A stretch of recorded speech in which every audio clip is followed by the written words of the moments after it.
PMax, Advantage Plus, TikTok has something, Pinterest has something. There has to be a reason that all of these platforms at the same time are like hard rolling out these big changes into more of a black box. So you think all these billion-dollar platforms are smarter than just DTC Twitter bros? No way. Like, stop trying to fight it. A lot of people are trying to fight these platforms. Ben Kruger, the man, the myth, the legend, the ex-Googler, I hear. We have you here. Dude, I'm super excited. Thanks for joining us. If you guys don't know Ben, I'm going to let you introduce yourself super quickly. But if you guys don't know Ben, super smart guy, ex-Googler, now left. We've actually been working with him for a little time, and he's been consulting us on Google, which is not my area of expertise and specialty. So I wanted to bring it on because I know there's a lot of hot topics. I'd love to talk about YouTube. I know Performance Max is always a spicy take that Ben has, and then GA4 is another one that I'm scared shitless about. So thought we could have Ben on. What's going on, man? Super excited to be here. Quick bio. Was at Google for the past 4 years. Worked with hundreds of high growth e-commerce brands, and wanted to get out and do my own thing. So and learn from some hands-on experience instead of advising. So now I'm a CMO of eventticketcenter.com, huge ticket reselling platform, all paid search for now. So we're going to try to crack that code, and I'm going to pick your brain later on. And then, working with brands like yourself a little bit on the side. And then I've got a little Shopify drop shipping thing going on. Oh, yeah, we should talk about that. We should talk about that. That's a fun one. I love when you share updates on that. I haven't seen one in a while, though. Well, I'm making money now. I don't want anyone to rip me off. That's so funny. That's awesome. That's awesome. Yeah. So really excited to be here. I haven't chatted through Google like this in a couple months. So really excited to. Awesome. No, I listened to the one you did with Taylor. That was a good one. The one that you did with Taylor Holiday was a real good one. I think you guys had some different and interesting takes. Season 3 of Down to Chat is brought to you by Tapcart. We talk so often on this podcast about retention, and something that I've seen a ton of brands do lately is they're just like trying so hard to get every single customer to order twice or 3 times or 4 times instead of focusing on the group of customers that are already proving to be super strong customers. The beauty of an app is that it is a thing that's focused on the top 10 to 30% of your customers. These are the people that download it, and it's a great opportunity to give these folks early access, special exclusive sales, and just communicate with these people in a much more VIP way. Tapcart found that the LTV of these top 10 to 30% of customers that use an app, their LTV increases 2.4x on average versus if they were just website visitors. So it's a great way to increase the communication you have with them, increase the LTV, and just kind of get close to these VIP segments. Listeners of Down to Chat, if you want to check out Tapcart, you can get your first 2 months for free. So it's tapcart.com/down to chat. And if you do create an app, we'd love to take a peek. So just shoot it over to Cody and I, and we'd love to give you feedback. But yeah, let's get into it. What do you want to tackle first? YouTube, PMax, GA4. What do you want to start with? Let's go with YouTube. I think, you have tried some of the methods that I had done with a couple of the brands that I used to work with.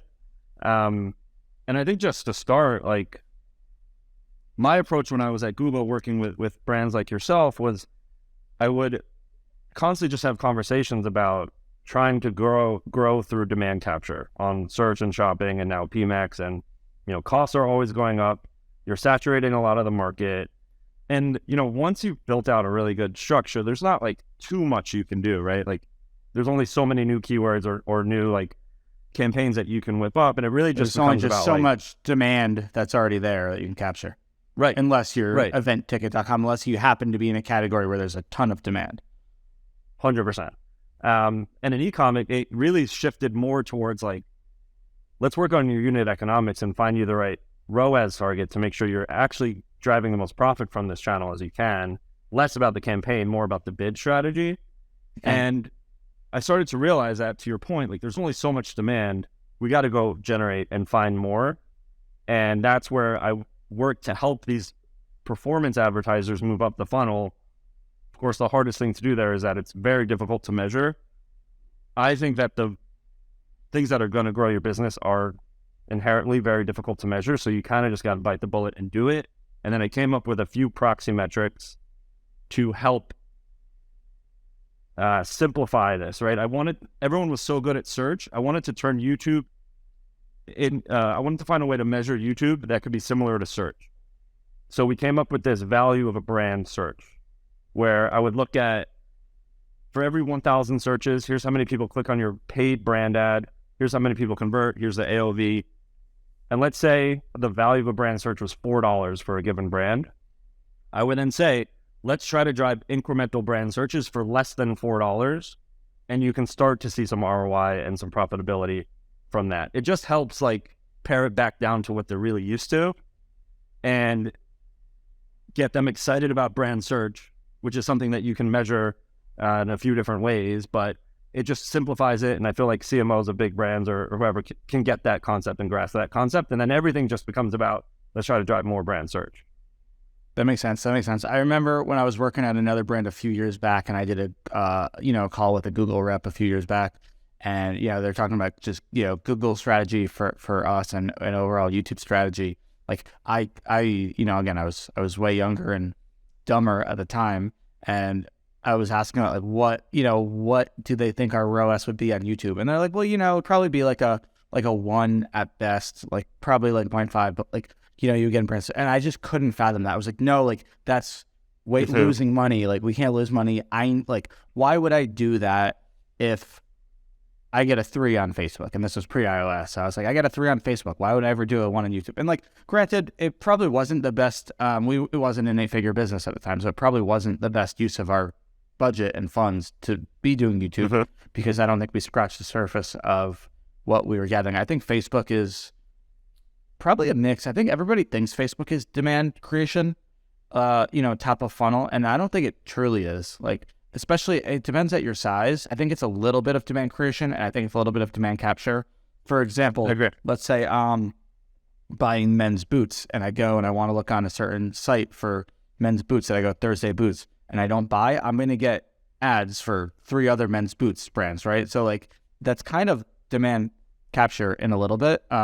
But I think at a certain point, YouTube makes sense, and I think we're both in alignment on that like at a certain point in your brand size, likely 8 figures, you're going to kind of reach a limit of what you can create new demand on Facebook, and it's probably going to help to have another traffic channel at play there.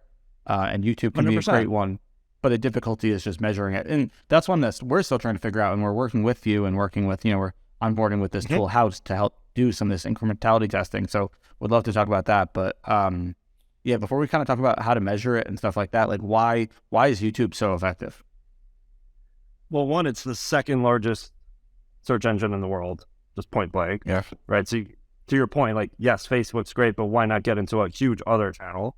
And people go there to do their research. So they'll see your Facebook ads, they'll search for you, they'll go to YouTube and watch product reviews. Like, I would think people in your space especially are looking for like, get ready with me or like makeup routines or reviews about the product. And YouTube's the first place that they're going to go to. So you may as well be there. And then I just think over time, I've seen it go from, the thing is, YouTube was never, I don't think, was like made to be a performance channel. It's made for reach. And they've done a lot of product development to get it to become a performance channel, right? You can add your shopping feed to it. You can do CPA or ROAS bidding. And, they're getting closer and closer to it to become, I think, pretty similar to Facebook. There's very different, they're very conservative with their measurement versus Facebook. So like you were saying, you used to get a 3 on Facebook and a 1 on YouTube. I think that's because Facebook is including view-through conversions and doing some like pretty egregious, taking credit for some pretty egregious engagements, where Google is way more conservative. And so what's the default attribution on YouTube? It's really short. I see most people have like 1 day view through, 1 day engaged view, and a 30-day click is usually the conversion window. But view throughs don't go into the conversion column. It's a separate column. So if you look at your ROAS, your CPA, or your conversions, so you got to add them up. You got to add it up. See, I didn't know that because I almost never look in platform because we go more up North Beam and stuff. But again, the problem with and I love North Beam more than anybody in the world is that it's really, really good for clicks. And I would imagine, what percentage of the value you get from YouTube do you think is clicks versus views? Because I saw yesterday a stat that now 50% of YouTube watching is happening on a TV. Yeah, and there's not going to be a click for that. Right. Exactly. And it's going to become more and more of that. I think that's why YouTube is impossible for like a straight click attribution marketer. Hence why I started doing a lot of geo-testing with brands. I know you've done it in the past. Now House, started by an ex-Googler who really gets the problem, is making like a more self-serve approach to doing it. But so like what I proposed whenever we were doing YouTube first with a brand is, let's find 3 cities. Like I would go through their Google Analytics. I would find 6 comparable cities. I would avoid major markets, no New York, no LA, some like pretty random cities throughout the US. Find comparable in terms of like their same conversion rate, same revenue contribution. And we would just run YouTube in 3 of them. And for some reason, I decided that we need to hit 30% of the population. Completely made up, but that just felt right. So for like, I think it was about 70 to 100 grand, you could run full funnel YouTube, which is reach-based, buying on a CPM, and then retargeting those people and buying on CPA and ROAS. For 30 days, you could saturate those markets. And then I would look at Google Analytics. So I would avoid attribution completely. And we would just look at pre-post revenue where we were running YouTube, pre-post where we're not. And 9 times out of 10, I'm not making that up, it goes up. And it could get close to break even on a very short, like the delta between the 2 test groups. You could see a nice way to get paid back. And then if you were to continuously measure those markets, like if you ran it for 30 days, maybe you get 50% ROAS, 60 days, it starts to increase. And over time, like if you even went all the way to like Black Friday, you'll see some profitable gains by doing that. So that helped it click. And the results are very different from what they saw on the platform. And then you start to see the value and really start to push it. Yeah, one thing that we've seen, just kind of using Northbeam, because I still think there is attribution, like or value of attribution, even for something like YouTube, and it's to create a multiplier. So let's say you use Northbeam, let's say you use just GA, even if you use in platform, right? You're not going to look profitable. You might be at a 0.3 ROAS on a click only, a one-day click, but that's fine because the most of the value is captured not only outside of that one day because it's upper funnel and there's a longer consideration, but it's captured views, it's captured cross-device. But you can either, you could use post-purchase, we look at it. But what we also noticed is there's a different lag. There's a longer of like a delayed effect on YouTube because you're reaching top of the funnel, higher consideration. So don't quote me in the exact numbers, but I believe like, let's say, from day 1 to day 30 was like a 17% increase of Facebook value, right? YouTube was like a 30% increase, or it was like 30% higher. Wow. Again, don't quote me on the exact numbers, but does that kind of match what you've seen at all? Yeah. You're like seeding this funnel, and it's so cheap too, right? Like video views are 2 cents. I don't know what like YouTube versus Facebook CPMs, but a YouTube reach-based campaign has got to be way cheaper. You could do bumpers, like a 6-second video for like $2 CPM. You can even buy YouTube homepage for a $13 CPM. Really? Full That's cheap. takeover. YouTube homepage. Yeah, it's insane. It's pretty soon. Yeah, I know that. I know that you're big in that because we're doing primarily CPA-based targeting now. And I know you're like, oh, we should take some budgeting to get more scale and go after just like reach. But I feel like that would be a cool test with House. You could do like a multi-cell test and go like no YouTube, CPA, and then like YouTube CPA and reach. And that would be a pretty interesting one that we should probably run soon. Yeah, I totally agree. I think it's extra powerful because of the retargeting. So you can retarget video viewers. So let's say you run $1,000 a day on YouTube reach. I'm not going to do public math, but like you get a lot of YouTube viewers for 2 cents each. You can then just bring them down the funnel. Are you an MFM listener? Are you a My First Million listener? Yeah, I love that. That's my favorite. That's hilarious. I say that all the time in like meetings too. Yeah, I don't try.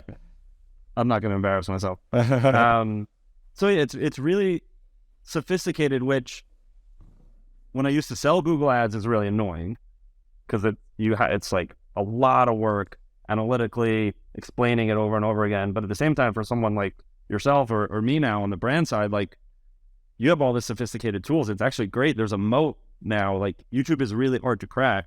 And for those that figure it out, it's really promising because you have this moat that no one else like wants to dabble in because it's so hard to measure. So that's a really good point. I think it's good. I think that's a really good point. I think that's why everyone goes Facebook.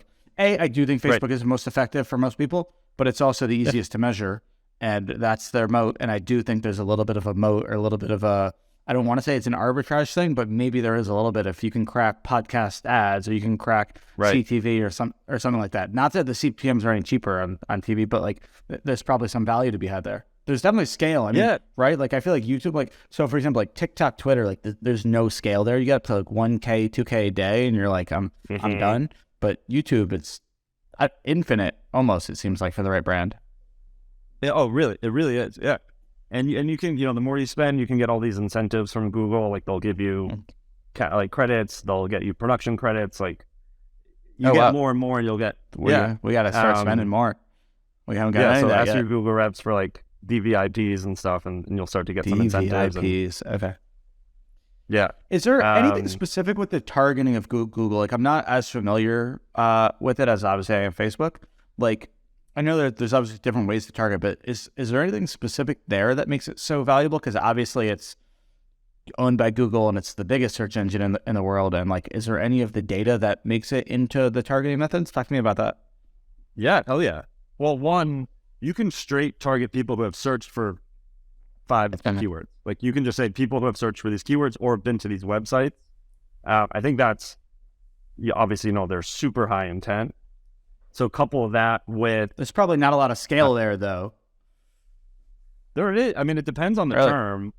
Yeah. And they'll also, you could turn on like optimized targeting and they'll do like lookalikes from that core set. But there's for first time for like early YouTubers, there's YouTube advertisers, there's plenty of scale there. So just inherently like targeting with search data. I mean, whenever I would sell against Facebook, it's like we just have such a rich set of like really high intent people that are specifically looking to buy your product. Facebook can figure that out too, but it's just a different method to get there. So there's also in-market, right? I think that's what we're running, right? A little broader, so a much bigger audience. So that's not searching, but that's just using the data on pixel data and what people are kind of doing on the internet and all that kind of good stuff to figure out if data. And search. Okay. Yeah. Look, I mean, my whole life is on Gmail, Maps. They know everything, I would think. But so does, Facebook knows the internet too, so it's all the same. Yeah, exactly. Okay, got it. Awesome. Yeah. And then is there anything else that's sort of like lookalikes? Do they perform well? Can you do customer lookalikes? Does broad targeting work well? All of that. Yeah, broad is very interesting. I know you're a fan of it. But I don't think we're running. I think we're just doing in market right now. I think we're going to scale that, but we're not doing broad. But I think we've talked about we should and probably can test that when we want more scale.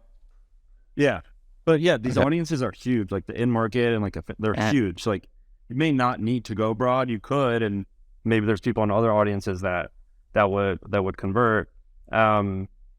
I think I'm not the biggest creative guy. In my new job at Event Ticket Center, I'm trying to get a bunch of creative, and it's really challenging working with all these creators and trying to find people. But I think YouTube is interesting because I think it needs probably, I think most people think it needs higher production quality, but it doesn't need as much, it doesn't seem to need as much frequent changing as TikTok and Facebook do. There's value in that. By the way, even just on the organic side, we are shifting our focus from TikTok to YouTube for that reason. It's the same thing. I think there's a lot more life to it. Yeah. I think on Shorts because of the search engine, ability, but also just on regular long form YouTube. I think it's higher production, which again is also a moat. Anyone can do TikTok because it's so easy. It's harder to produce for YouTube, but you don't have to do it as often, and you get, I think, a lot more value capture. But I also have seen UGC do pretty well on YouTube ads for us. For sure. So it's kind of one of the things you have to test. 100%. I would start with what you have and then invest in something a little better. But the longevity of it is a no-brainer. Like no one updates their Google ads ever. You just set it and forget it, for better or for worse. But that seemed to be the case. For sure, a little bit. All right, cool. Anything else you want to chat about YouTube before we move on to something like PMAX? Anything else measurement-wise that we should talk about? Do we want to get nerdy with it? How nerdy do we want to get? Oh yeah, I could get nerd out a little bit. All right, so if we're go ahead. Yeah. No, I was going to say, so if we're explaining, we're thinking about running a Geolift or something like that, right? Like the best way to do it, pick your regions. So by the way, I think we fucked this up before. Is like it's hard to know how much to spend and what the reach is. You kind of said you just made that up. Like, what's the best practice for that? I mean, that's why we're using houses, because like you literally put in kind of like Google Optimize, like this is the test I want to run. This is how much confidence I need in it. This is how much spend I want to have. And it'll literally give you the zip codes. And what we did before is we set up a separate campaign. Is that usually what you did or not? So we set up a separate campaign before. But then you're like getting into different like frequencies and algorithms. And what House does is it just gives you like an Excel file of all of the zip codes to exclude in your current campaign. So you don't have to change anything, and you don't have to figure out how much budget is going where. And it just uses that with either your Shopify data or your data warehouse, and it does it all in its platform rather than having to like try to manually look at campaigns. Cool. So yeah, I think that's cool. That's what I'm super excited about. That's awesome. Yeah, that's awesome in terms of the targeting. Yeah, I totally made it up. Like, so in Google Ads, there's a tool called Reach Planner, and there's a curve of how much of the population you set your target audience, and then it tells you how much you need to spend to hit certain population. I just saw it work with like 30 when we reached 30% of the people in a city. So I told everyone that was the gospel, but like obviously taking the more data science specific approach will give you the accurate number.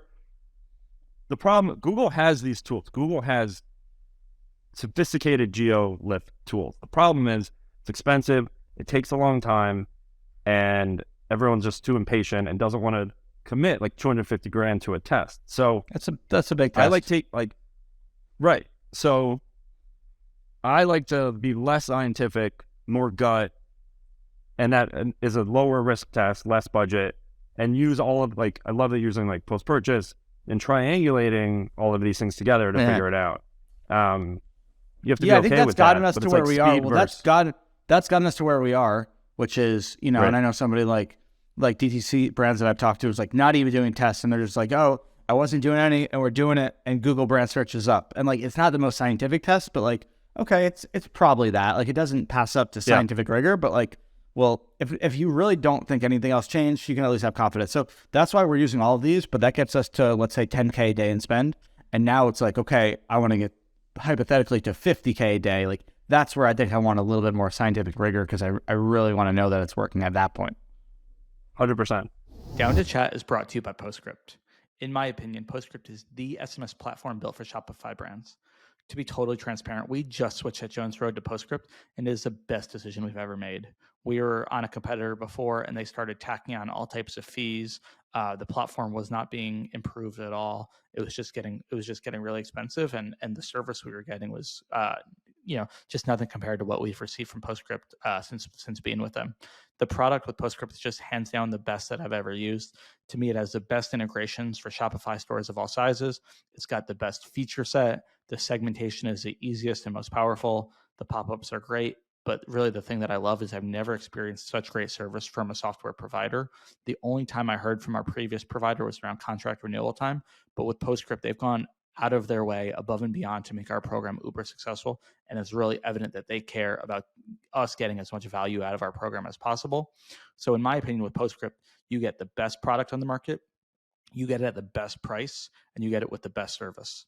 There's a reason why the fastest growing Shopify brands like Dr. Squatch, Native, Olipop, Feastables, and now Jones Road Beauty are all using Postscript for their SMS program. Sign up for Postscript today to take your SMS program to new heights. Let me ask you something though, where I think these conversations go sometimes is I think a lot of these tools are built to determine incrementality. People that would not have bought if you didn't run this ad. Yeah. Do you care about that, or are you just trying to figure out the measurement? That's a really good question. Probably more of the measurement, but for something like this, incrementality is probably the best way to do the measurement, because I think incrementality is less important on something like Facebook, especially when it's a majority of your budget. When all you're spending money on it is Facebook, you don't need any incrementality. You also don't need any attribution, right? It's just revenue goes up. Right. Facebook did well. When you get multiple platforms, when you get, 2 platforms, I think you can kind of, be less scientific about it. Like, that's how we started with TikTok and then even YouTube. But I think as you get more platforms, but also you're starting to spend more, No, like I don't think incrementality is probably something you have to do all the time. Like we can do it to make sure we'll learn our incrementality factor and we can learn our iROAS target. And then that can inform our actual ROAS target or our in-platform ROAS target or Northing target. And then I think we could probably just run it off there. And then we could use an incrementality test for something else. We could move on to test branded search, or we could move on to test that. I don't think like that has to be our only one, but it's more of like a validation tool, I guess, if that makes sense. I see. Yep. That actually that clicks in my head. It's like, let's see if this platform is finding new buyers. If yes, then let's figure out the measurement and go to town on it. But if it's hitting the same people that you would have hit on Facebook, then it's probably not worth going down that path. Exactly. Like I know a brand who is using House, and they were spending 5 figures a day on a platform. In-platform numbers look good. They were scaling it. They ran a test. They stopped it. There was no incrementality to it, almost none. They shut it off. Revenue didn't budge. Wow. That's let's say 10K a day you're spending, insane. 300K a month that you're saving, or you're making a profit, or you're putting into a more effective platform. So again, depending on who's listening to this, that doesn't matter for a 7-figure business if you're on one platform. But as you start getting into some serious platforms and serious spends, I think it's important. So like the other stuff, right? Like something like Meta will put out there is like, they will say they see value in running full funnel campaigns, and everyone's like, don't listen to your reps. But like, I try to be a little bit more open-minded and less skeptical. And maybe it's just that us as advertisers haven't had the tools to properly measure them. And, in their, I forget if it's Performance 5 or Power 5. I think it's Performance 5 now. One of the things that they say is to measure business level impact. And what they're saying is move beyond attribution and measure business level impact. And I think what they mean by that is do some type of lift analysis. Again, same thing as Google. You can do that with a rep. I don't think it's self-serve in Facebook. Maybe it can be. But you can do that in there, or you can use a tool like House. You can set it up, yourself directly. But I'm very curious to do some video view stuff on Facebook as well. Also, because we do quiz stuff, I want to do some lead gen and measure some incrementality on lead gen and look over a longer time period. But maybe expanding the funnel a little bit would be something that would be cool to test. So I think after we go YouTube and then PMAX or some brand, I think that's my next. That would be like the third test I want to run on House. I couldn't agree with you more. I want to nerd out a little bit on this because do it. There's very different algorithmic things that happen in full funnel. So when you're on a performance-based bidding strategy on any platform, the algorithm is going to target people that have a really high likelihood to purchase. And because of that, it's a small circle, it's highly competitive, and it's really expensive. Yeah. However, when you go into full funnel and you go for views, it's the same audience, but they're just not ready to buy right now. So it's an investment in the future, but because of that, there's no competition, there's a lot more people, and it's a lot cheaper. So when we've done some overlap studies, you could target the same audience with performance YouTube and awareness YouTube. And there's only a 4% overlap between the two. They're very, very different audiences, and the CPM on performance is like, let's call it $12, $3 on reach. And then you're just pushing people into this bubble and they're yours. Now you can retarget them for a lot cheaper. So there is this, like, it's a really different way to use these platforms that I don't think a lot of people do, because it's hard to measure and it takes time, but it's an investment now. Like if you did it in June, that audience is going to crush on Black Friday. Sure. It's just hard to expanding that funnel. Make that investment. And I think that's probably, as brands get up to close to 9 figures, is probably where it makes sense to start thinking like that. Like because again, there are enough people in a performance conversion optimized audience to I think do 8 figures. I do. Like a lot of brands will do it. I think just to be clear for people listening, we're not saying everyone should go out there and do it, right? Like when you were at Google, you were probably working with some pretty decently sized brands, I would imagine. Oh, for sure. Mm-hmm. I just want to put that disclaimer out there that like, this is what we're thinking about. This is kind of what we're nerding out on and working on together, but it's not like for everybody to do. But at a certain size, it makes sense. And I agree. If you could play the waiting game and figure out how to measure it as a business level impact with some incremental stuff, it could be worthwhile. Because what we found is Facebook, right? Not top of funnel. I talked to Matt from Lomi about this, and they run big on YouTube. It's like It's not top of funnel. At a certain point, a certain spend, you just reach the same people over and over and over on Facebook. And you can look at your Google Analytics or your Northbeam, what percentage of traffic is new versus returning. And no matter what we try to do with exclusions or different targeting on Facebook, 55% of traffic to 60% of traffic is new. The 40% is returning no matter what we try to do. And so instead, we look at YouTube, 76% of traffic from YouTube is new. You know? And so that's our our top. And again, I'm curious but again, I think there's some level of going after different platforms, going after YouTube, going after CTV, going after out of home, building your top of funnel that way, you know, doing influencer marketing, stuff like that. But there's also probably some reason to test on the same platform, Facebook, same methodology we're talking about for doing YouTube, but trying some different objectives as well. So that's something I think will be really fun to test as well. You want to shift gears to PMAX? Everyone's favorite. Yeah, so I think you got some hot takes. Give it to us. So now I'm like, just total side note, my goal in life is to beat Sean Frank. And this is my personal thing. At life? And everything. Like, I want to be, I think I'm a better shit poster. I want to run a bigger business. You got a lot of work to do. You got a lot of work to do. Oh, no doubt. But like, I had just been so filtered at Google, like I couldn't say half the shit that I wanted to say. So now it can start to come out. It's all coming out. So my thoughts with PMAX, so PMAX, Advantage Plus, TikTok has something, Pinterest has something. There's NGA4. There has to be a reason that all of these platforms at the same time are like hard rolling out these big changes into more of a black box, right? So who knows what it is? Maybe it's an Apple thing coming that they know about. Maybe it's some regulatory stuff. There's so some you think reason. all these billion-dollar platforms that have billions at stake are smarter than just DTC Twitter bros? No way. Minus a few of them, yeah. Yes. So my take is like stop trying to fight it. A lot of people are trying to fight these platforms and like go exact match, CPC bidding. Like you're just gonna get you just get smoked. Like you will go out, like you will not be able to compete in this market.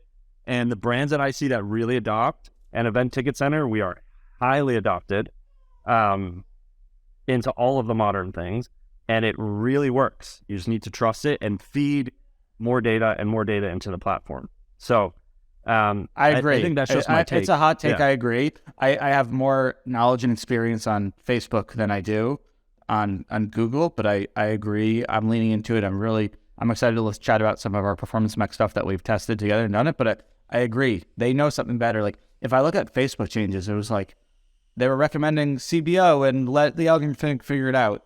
And everyone was like, no, we want ABO. Like we're going to manually, do stuff. And then like, for example, for targeting, right? You could pick your targeting interest. And then they're like, oh, you have an option to expand it if you want. And then they're like, you have an option you can't expand. You can't shut off expansion, right? So that was the third step. And finally, they're like, you actually can't with Advantage Plus. You can't even target outside of broad if you wanted to. So like, it's just going in that way. And I saw somebody on Twitter say this, like Advantage Plus is just like forced best practices. Like they try to give people recommendations of here's what to do, and people just won't do it. They think they're smarter. They think they know better. So it's kind of like, well, we're just not going to give you the option because it's just, this is what persists. I do think there's pros and cons. I do think there's some things with Advantage Plus that could be improved. And there's some things that the algorithm can't get right about your business, right? So I think you might need multiple campaigns with different bid strategies and stuff like that. But I think overall, you shouldn't be fighting it, like you said. 100%. And this goes into like a deeper conversation, but I think a lot of people that fight it are like media buying agencies. And totally. Right? Totally. Like I've got a consulting client I work with, and the recommendations that I'm telling them and kind of liaising through their agency, the agency is very resistant to making these changes. They want to be on ABO. They don't want to be on CBO. They've got some complicated explanation for why. Yeah, you're right. Yeah. And Google's probably the same way. PMAX, I mean, dude, before you, we had a Google agency in there. We were running brand search and PMAX. What the fuck were they doing? Exactly. Right.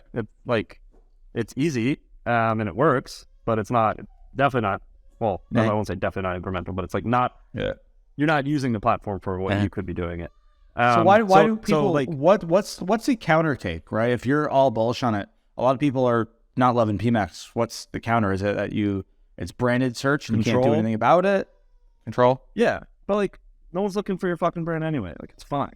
Like a lot of the brands that are like you're not like a lot of these brands aren't huge. Like so that was always my response. Like no one's looking for you. Do YouTube and then maybe we could talk about it because they'll start looking for you. But I remember some stat I saw when I was at Google is you would have to run 4 different campaigns to get all the value from Google.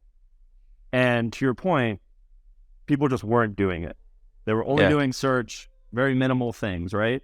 So PMax, I would think when they made the decision, it's like, why don't we make one campaign that just makes it easier for all of the businesses that we work with? They just need to give us a few inputs. And we know our machines know better than the human. They can figure it out.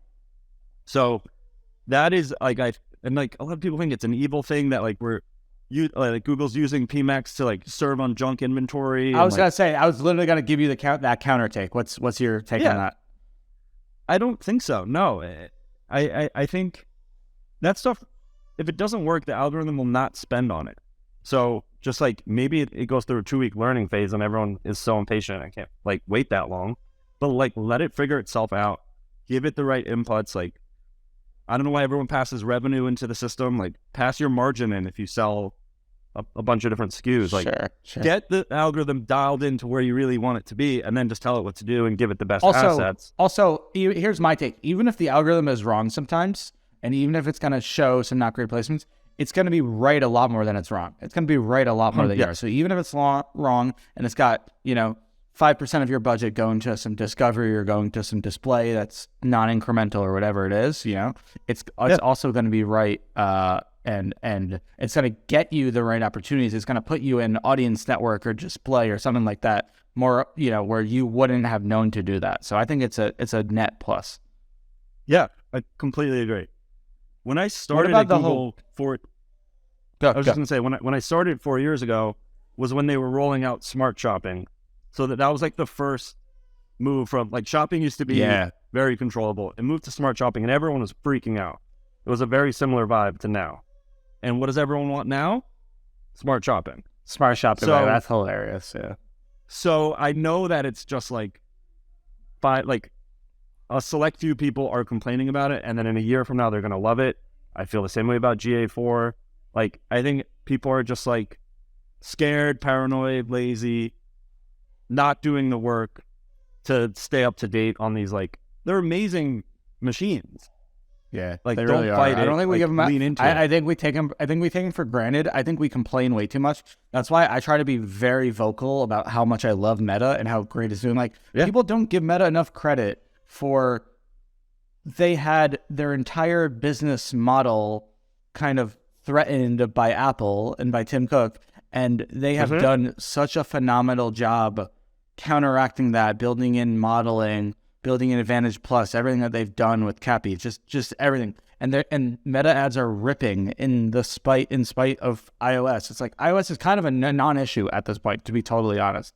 Like I kind of laugh when people are, oh, how are you combating iOS? It's like, I didn't do shit, like Meta did it. But I don't think we give them enough credit. And like, I don't think we realize that like how easy they make our jobs. And yeah, I think PMax is the same thing. So let's talk about, before we go to GA4, what we've been doing. So part of PMax is like, it's all branded. You don't really get to see where it goes. So I know when you first looked at our account, you were like, you guys have a lot of opportunity. Like everything is pretty much brand. And like, there's probably some, mid-funnel stuff that you guys can do. So I know that correct me if I'm wrong, we set up, before going into like true like search and not PMax for like category stuff, we set up I think we kept our existing campaign for non-brand, and we set up a new brand campaign. And I think we did different target ROAS because we should have a different target ROAS for brand versus not brand, for new versus returning.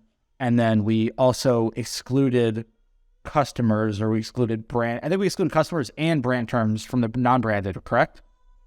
Yep. That's right. Is that right? So the thinking there is like, let's just hack the system to kind of try to give the right inputs and force who it's showing to and whatnot? Yeah, exactly. So we wanted to farm all of the brand searches into this brand campaign. We put I think we left ROAS target the same there because it's so efficient with brand, so it overachieves the target. Yeah. So let that scoop up all the brand, and then this non-brand campaign only target new customers. There is some returning traffic, of course, but new customers. And we split... And you're still going to target some new customers. Same thing with Advantage Plus. Like, they're not perfect. Right. And we then broke your products into groups. So it's one campaign with different asset groups for your top SKUs with relevant creative images, video, headlines, and text for each product group, only targeting those products. And now I want to do a lot of work with your shopping feed and really improve, because shopping feeds are like SEO type approach. And yours were, I think you were just taking like your Shopify titles. So there's a lot of work we can do on ramping that up so you match to more queries within the shopping auction. Yeah, that made sense. I know whenever anybody was telling me like, oh, you have to, because there's no keywords and performance max stuff like that. So I was like, well, what are you even doing? They're like, oh, you're doing shopping feed optimization. Like, I had no idea what that meant, but I'm familiar with SEO, so that kind of made sense. It's like you're kind of keyword stuffing in a way where you're kind of trying to just give Google the signals of this is what this content is about. Exactly. And there are hundreds of attributes that you can add to your product feed that Google will use. Like, they don't serve to customers, but there's hundreds of things that for all like apparel, beauty, whatever it is, like, go through the documentation and just start passing all these things in, and you're going to get more volume out of shopping. And there's also free shopping, right? Like, you can serve on listings for free. So the better your feed is, the more coverage you're going to get and the better performance. You could just work on, like, you could have a full-time person probably working on that all the time. Or like, I was about GPT to say, I'm so whatever. glad we have somebody on our team who can do that, because that literally sounds like my nightmare to do that. That sounds like the most boring thing in the world. But yeah, no, that makes sense. And so real quick, so here's what we've seen. We've seen better ROAS on the branded one than not, which makes sense. You know, I don't know how kind of the spend has differed.